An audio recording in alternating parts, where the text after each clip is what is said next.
Hi everyone! Welcome to part 2 of the SOH CAH TOA lesson. Here's today's FLT.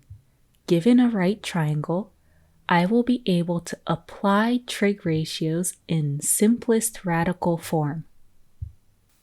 So we're going to be looking at trig ratios again, but for this lesson, you do not need your calculator. Before we look at examples, let's quickly review how to simplify radicals. Let's say you have radical 24, or square root of 24. You want to break it down into two factors. I'm going to choose 4 times 6. From here, you're going to break down each factor a little more. So for example, our first factor, the 4, will break down into 2 times 2. And then 6 breaks down into 2 times 3. And once you've broken it down, you want to look for pairs. Notice right here, there's a pair of 2's. So we'll bring it outside, and we're left with 2 radical 2 times 3, which is 2 times radical 6. So we were able to simplify from radical 24 to 2 times radical 6. Let's look at one more quick example. What if I had radical 80, so the square root of 80? Let's break it down into factors. So I'm going to do 8 times 10. And then from here, I want to break it down even more. So the 8 breaks down into 2 times 2 times 2. And then the 10 breaks down into 2 times 5. We're basically breaking it down into prime factors. From here, let's look for pairs. So I have one pair of 2's right here, so I'll bring it outside. So I have 2 times radical 2 times 2 times 5. But I notice here I have one more pair of 2's. So I'm going to bring that out as well. And on the outside we have 2 times 2 and then times radical 5. That's the same thing as 4 times radical 5. And if you already simplify radicals in a different way, go ahead and keep using that method. This is just another method that could potentially help you to simplify radicals. Let's also review how to rationalize the denominator. Let's say we have 7 over radical 3. Remember, we want to make sure there's no radical in the denominator. So using the shortcut, we have 7, and the radical 3 comes to the numerator, the top. And then at the bottom, we just have the radicand, 3. So again, the radical 3 moves to the top. And then at the bottom, we just have the radicand, whatever's inside the square root sign. So let's go through one more quick example. Let's say I have 4 over radical 6. That's the same thing as 4 times radical 6 over 6. We move the radical to the top, to the numerator, and then in the denominator, we just keep the radicand. And I wanted to just do this quick review of simplifying radicals and also rationalizing the denominator, since you'll be seeing some examples that involve radicals. Alright, so back to triangles. In part 1, we saw that trig ratios depend on where we're standing.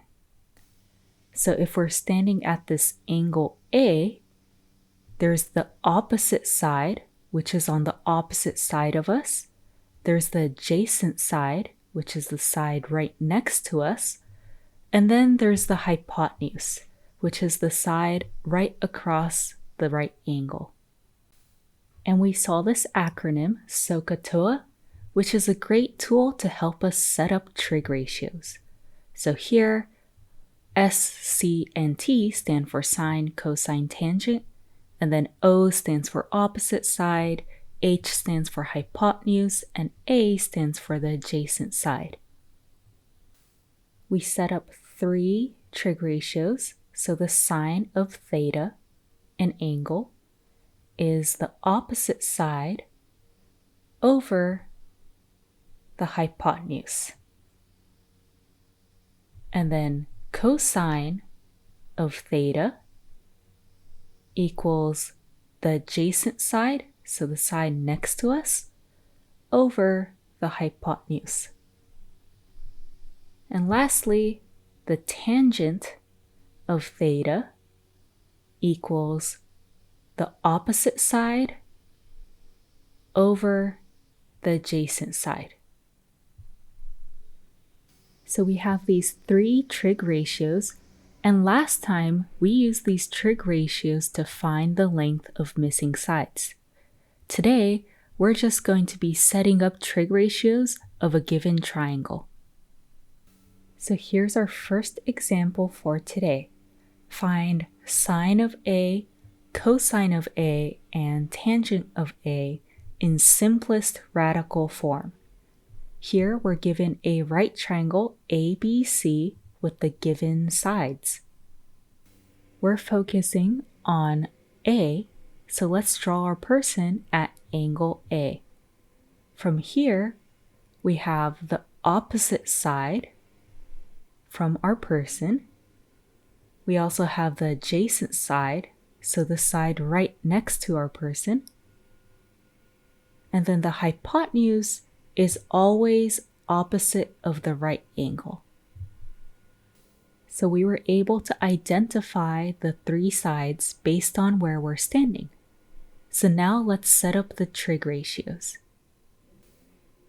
First off, sine of A equals the opposite side over the hypotenuse. The opposite side in this case is radical 57 over the hypotenuse, which is 11. The cosine of A is the adjacent side over the hypotenuse. And in this case, the adjacent side is 8 and the hypotenuse is 11, so 8 over 11. Lastly, the tangent of A is, SOH CAH TOA, TOA, so the opposite side over the adjacent side. Our opposite side is radical 57, and then over the adjacent side, which is 8. In this case, everything is already in simplest radical form, so here are the final trig ratios for this example. I would say that the most important step is to put our person at the correct angle and then correctly identify the opposite and adjacent sides as well as the hypotenuse. Here's example 2. Let's find the sine of B, cosine of B, and the tangent of B in simplest radical form. Notice that we actually have the same right triangle as earlier, but it's actually going to be a little bit different because we're standing at angle B. So let's draw our person at angle B and identify the sides. So this side is now our opposite side. And then this side becomes our adjacent side, the side right next to us. The hypotenuse stays the same. It's the side opposite of the right angle. So let's set up our trig ratios based off of this. The sine of b is the opposite side over the hypotenuse. So that's going to be 8 over 11. Up next, the cosine of b is the adjacent side over the hypotenuse. So that's radical 57 over 11. Lastly, we have the tangent of b, which is the opposite side over the adjacent side. In this case, our opposite side is 8, our adjacent side is radical 57. But we have to make sure we're writing this in simplest radical form, so let's rationalize the denominator. We get 8 times radical of 57 over 57. So in this example, although we had the same right triangle as the one in example 1, the answers are different because we're starting at a different standpoint. Earlier we were at angle A, but now we're standing at angle B. Also notice that for the tangent of B, we had to rationalize the denominator since the problem asks us to write it out in simplest radical form. For example 3, I have triangle DEF with the given sides, and we are going to find the sine of f, cosine of f, and tangent of f in simplest radical form. So our person is standing here at angle F, and we have our opposite side,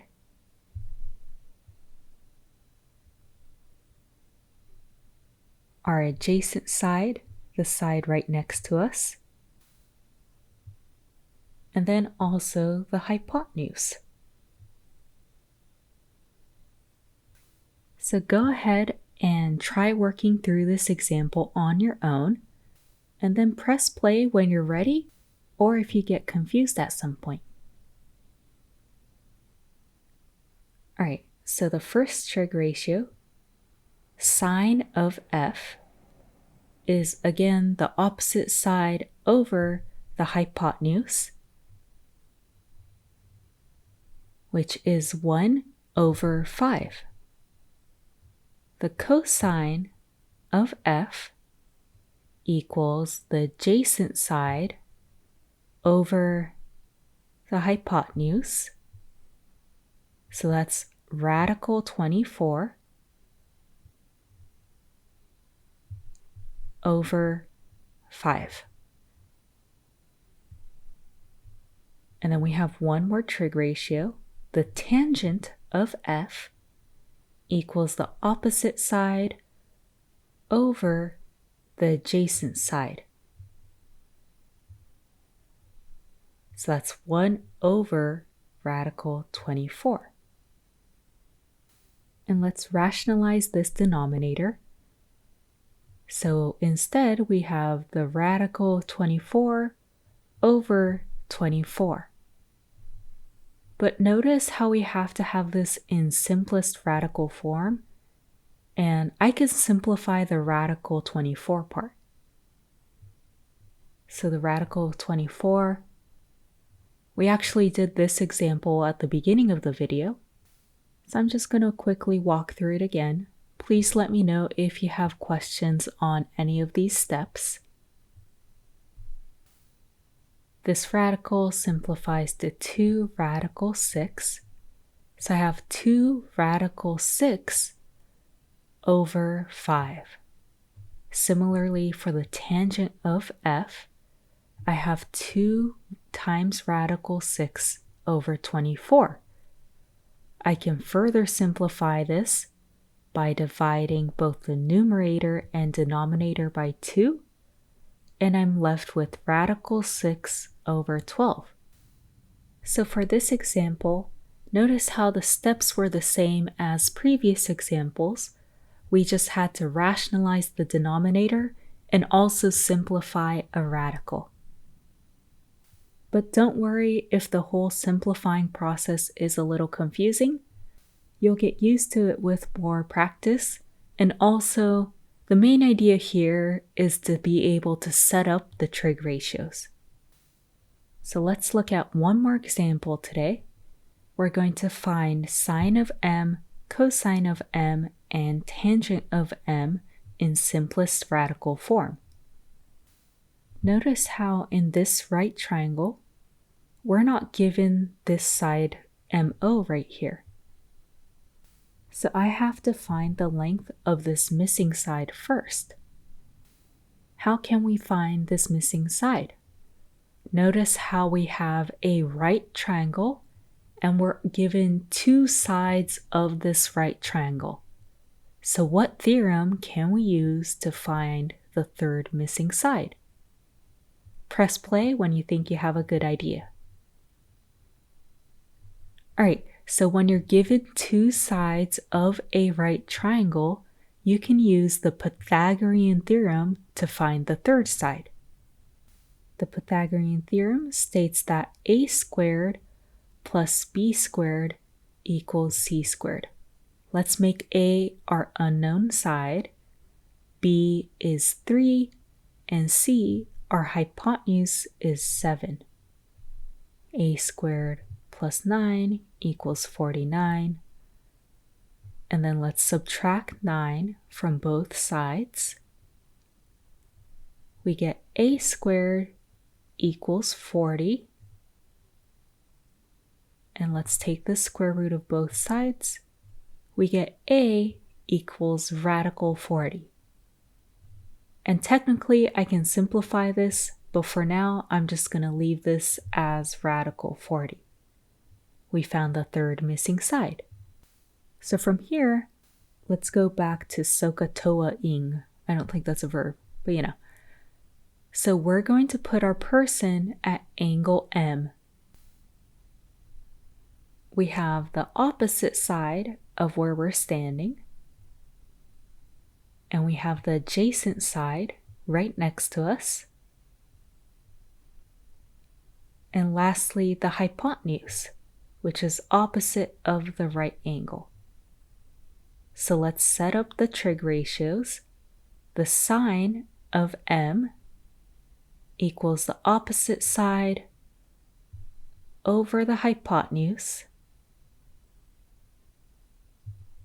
In this case, it's 3 over 7.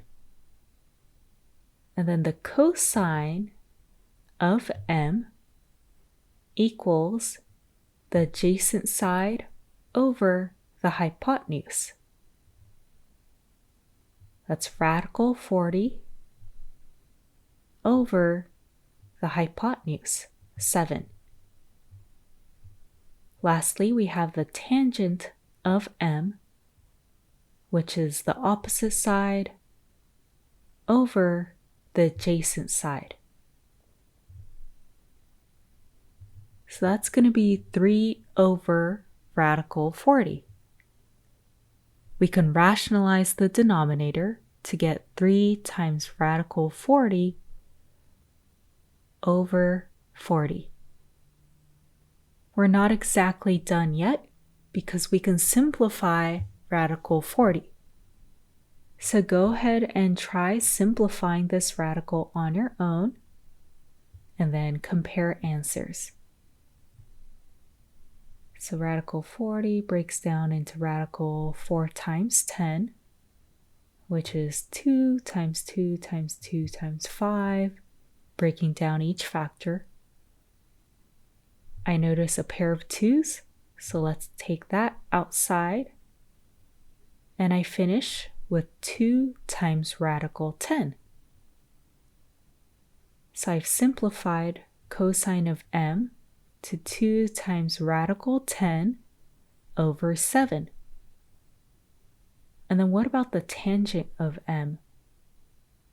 This becomes 3 times 2 radical 10 over 40.